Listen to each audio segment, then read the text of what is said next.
Bernie Sanders is a self-identified socialist from the state of Vermont. I want you to hear his usual pablum. Just listen carefully to it. And some of you are going to get very angry. And then I want to respond to it. Okay? Now, this is a guy who's actually gotten elected to the United States Senate from Vermont, lives in the most magnificent country on the face of the earth, and keeps demanding that we destroy it. Hat tip, real clear politics. Cut 4, go. The bottom line is that what these guys are about is representing the wealthiest people in this country. I mean, they want to repeal. I want people to hear this. They want to repeal the estate tax, which would provide over a 10-year period $1 trillion in tax breaks to the top 0.3%. You got that? Top 0.3%. The very, very, very wealthy. And then they have the nerve, our Republican friends have the nerve to come back and say, oh, we are really worried about the deficit and the national debt. That's total hypocrisy. These guys are working night and day to benefit large corporations and the wealthiest people in this country, and we've got to rally the American people to say enough is enough. Now, I hope you listen very carefully to that. This self-identified socialist. Did he say a single thing that improves the life of anyone? What is he demanding? He is demanding more and more money for the government.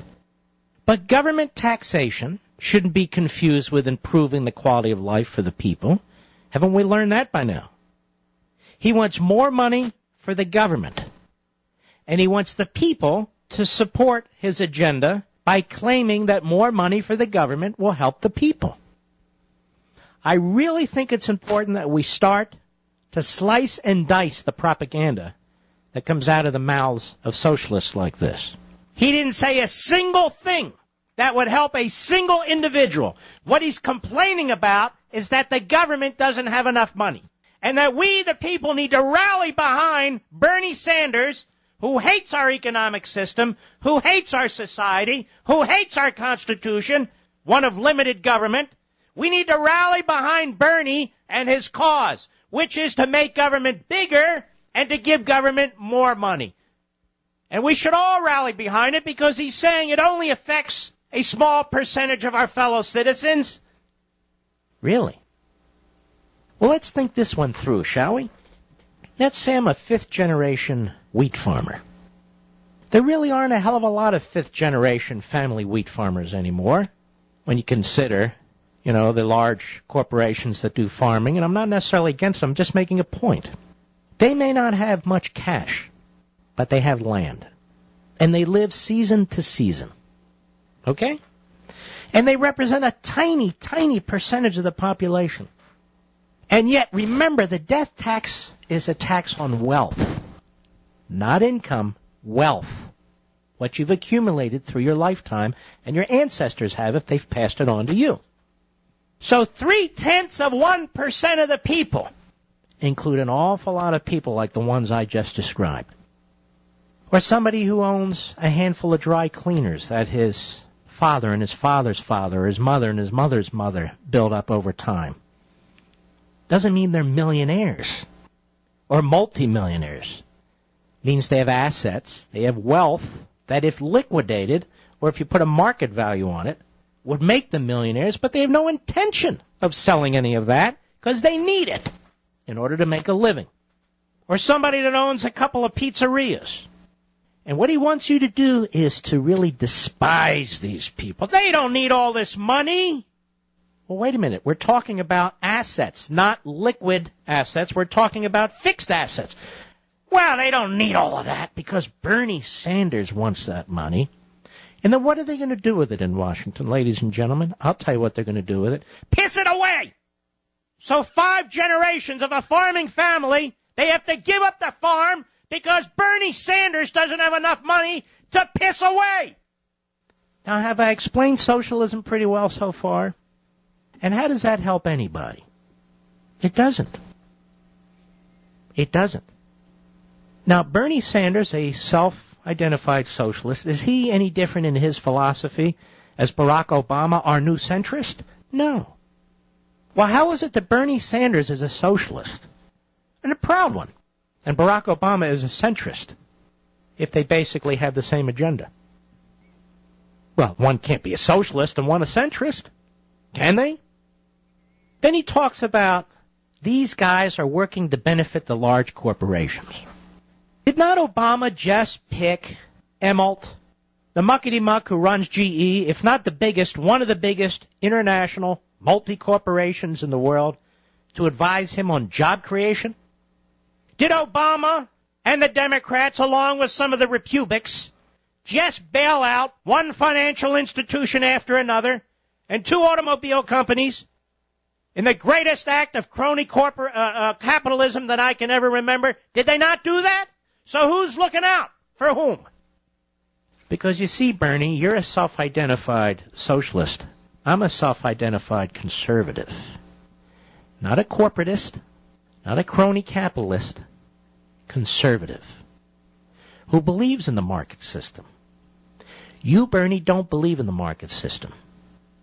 Frankly, Bernie, you sound like a man who needs to be in a nursing home. Not that there's anything wrong with that. And yet, Bernie, you insist that you have all the answers. You insist you're looking out for the little guy. But you're not, Bernie. You know what you're looking out for? A big, fat, bloated federal bureaucracy. Because just like the mob, the feds have to take their cut. And the cut is big. Every time a dollar flows from one of us, from a farm, from a small business, from an employee breaking his back, working every day, into the mob in Washington, and then out. They throw us a few crumbs and then tell us they're looking out for us. That about the way it works? Oh, we're going to spend $53 billion on a new fast rail system that 98% of us or more are never going to use. We're going to have these community block grants that 98% of us will never see. We're going to have all these shovel-ready jobs. There are no shovel-ready jobs. I know this because the president said so. I've never seen $1 trillion in stimulus money disappear so fast. Have you? What did it get us? Got us nothing. So much of it went to other bureaucrats at the state and local level. So much of it went to community groups. So much of it went to their favorite causes, to grease the palms of Obama's favorite constituent groups. This is where it goes. This is what happens to our money when Bernie Sanders gets his way. He wants you to think that what they've created is this grand new model of human behavior. And that people who can't eat will now eat. People who don't have homes will now have homes. People that can't afford clothing will now have clothing. Well, isn't this fascinating, ladies and gentlemen? And yet they come back every year and tell us our society is worse today than it was yesterday. If you'll just give them more money, if you'll just surrender more of your liberty, if you'll just let them create a few more bureaus and issue a few more regulations, they'll get it right. They'll adjust things just perfectly. Right, Bernie? Do I have you down about right? You're a complete fraud, you jerk. Don't allow them to play games with you and your mind and your emotions. Don't allow them to convince you to endorse a certain kind of behavior that would be rejected in your own family. Covetousness, jealousy. Reject them. It's immoral to use the law to steal from somebody because Bernie says you should. Because Bernie says you should. What's immoral if done in your own family or done in the private sector is immoral if it's done by the government, even if it's given the patina of legitimacy. Why do I care if some individual passes away and leaves a legacy to his family that he or she has spent a lifetime building up? Why am I supposed to be jealous of that? Why am I supposed to demand some portion of that? Who the hell am I? I'm not even in the equation. Bernie Sanders hasn't created crap. Check that. That's all he creates is crap. An ideologue. A man who doesn't know how to create jobs. A man who doesn't know how to create incentives. A man who does not understand the greatness of his own country, never can and never will. A man who is so sour on liberty and capitalism, who sits in the lap of luxury and is blind to all of it, demanding that we destroy the economic and legal foundations of this country to impose something else. No, I'm not going to be jealous of that farmer or that small businessman or anybody else who wants to pass on whatever they've earned legally and legitimately to their family, because it's none of my damn business. I have no say in it. I have no claim to somebody else's land. Period, Bernie, and neither do you.